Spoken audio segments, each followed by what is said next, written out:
I recently got a DM asking me a question that various people have asked me before, and the question went something like this. How do you know what to talk about when you sit down in front of the camera? Everything's already been said by everyone, so how do you stand out in a crowded environment? So if you're like Kevin, who DM'd me this question, then you are clearly not alone.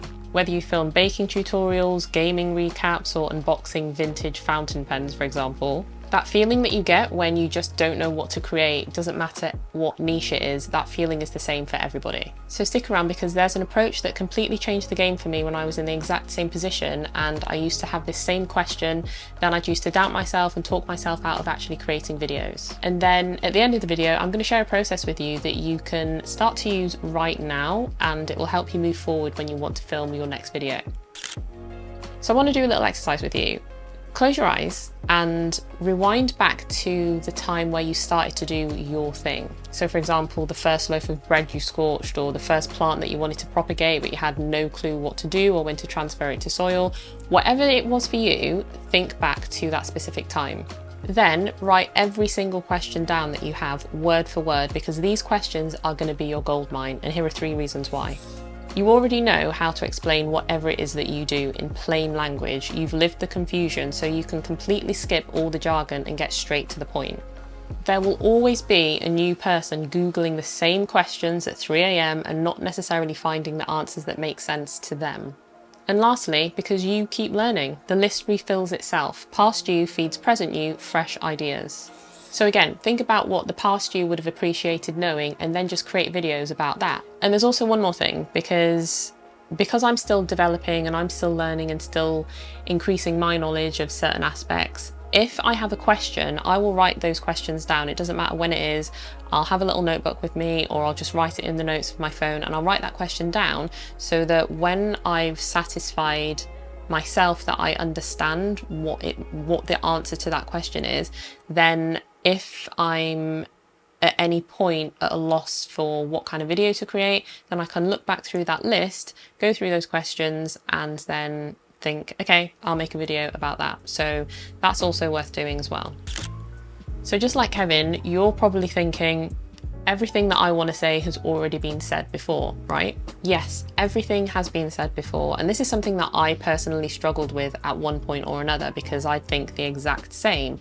And it was also something that made me think, I'm not going to continue on with what I was doing, or I'm not going to make that specific video because so many people have done it before. And so just like Kevin, and probably like you, I used to think what I have to say isn't valuable because it's been said so many times. But that's just not true, because of 3 things.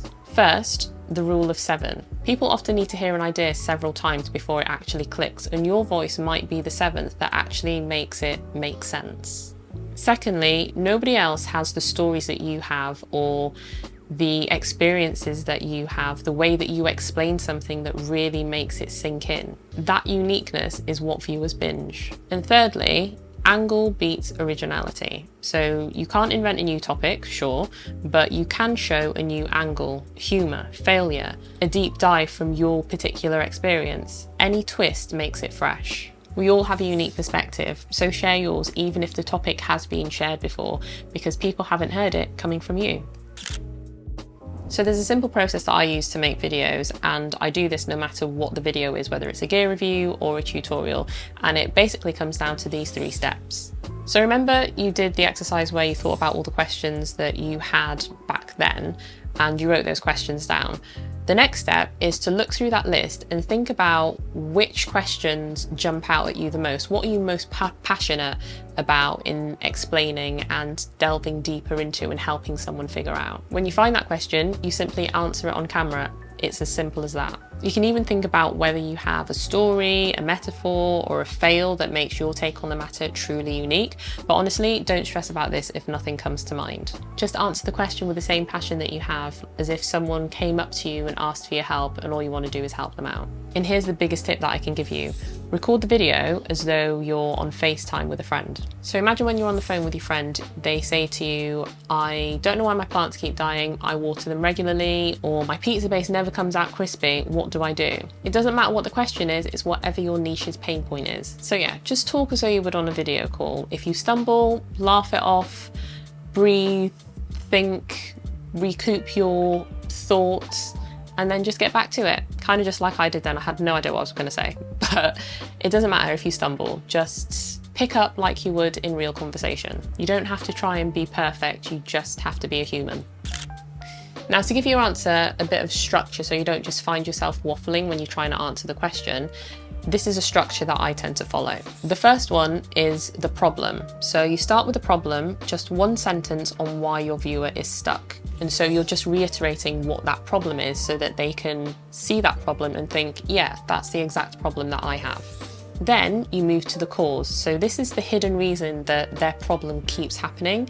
It's the thing that they're just not aware of. And all of a sudden you explain it and it makes complete sense. And then for the final part, this is where you actually give them the fix. So your very clear step-by-step solution to their pain point, something that they can implement straight away and see the results immediately. And that's it. You've created a video which is packed with value. Now, if B-roll is going to support what you're saying, then you can definitely shoot some B-roll to put in with that. But if you don't have B-roll, but you still want to keep it, add a little bit more context to what you're saying on the screen, then you can add text. And this is something that I do, and you've probably noticed it throughout this video as well. This is something that just tends to help keep the structure clean and let people know what's coming up. And later on, I'll actually show you how I do this with motion VFX. So with all this in mind, and with that 3-part structure, you can either just jump straight into actually recording the video, or you can take that structure with your question and then start to actually script out the video, which is the approach that I tend to take 95% of the time. In fact, this video was scripted, but there is an act to it. So if you want to know how I do it without a teleprompter, I have no teleprompter at the moment, I don't use one, but I'm reading my script word for word. If you want to know how I do that, then drop the phrase "share your script secrets" in the comments and I will work on a video where I show you that entire process. So if you've watched any of my videos, you'll notice that I tend to break it up into sections because I find it makes it more digestible. And like I said, you probably noticed it throughout this video because I've done the same. So I want to show you the motion VFX plugins that allow me to do this in seconds, as well as adding text and motion graphics on screen just to give more context to what I'm saying. So if you go to Motion VFX, you have loads of different assets that you can use. And the good thing about Motion VFX now is that they have a subscription model, so you can download and use a whole range of assets without having to actually buy individual assets like I had to do when I was starting out. It's really annoying because there might have been one plugin that you wanted in one thing and then you couldn't get it in that one, so you'd have to buy the whole pack. But now you have this subscription model which gives you access to so many assets that you can pick and choose from. So when you've downloaded and installed the installer, you'll have direct access to the plugins, and it is literally as easy as dragging and dropping any of those assets onto your timeline.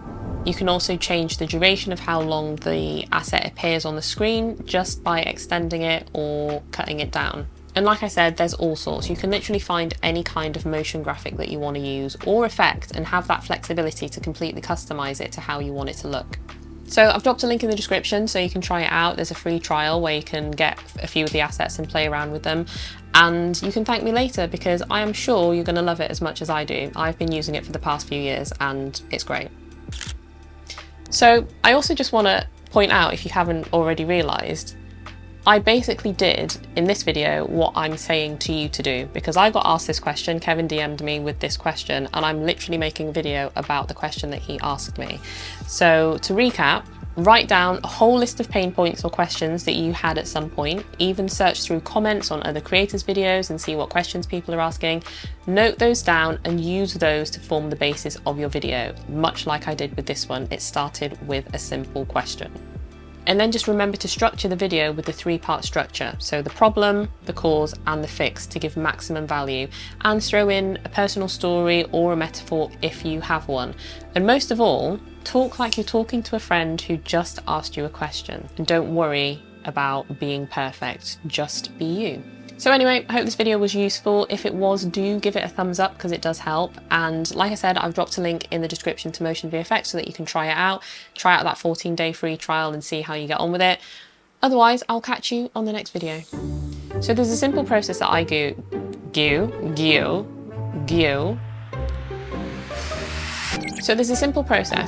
So there's a simple process that I use to go, Jesus Christ. 3, how do I make those videos? Video camera. You can use a camcorder, point and shoot video camera, Siri, or Siri, DSLR Siri, camera. Siri, I A wasn't high-quality talking to you. Thank you. Whatever your niche's pain point is, niches. I have to stop this recording.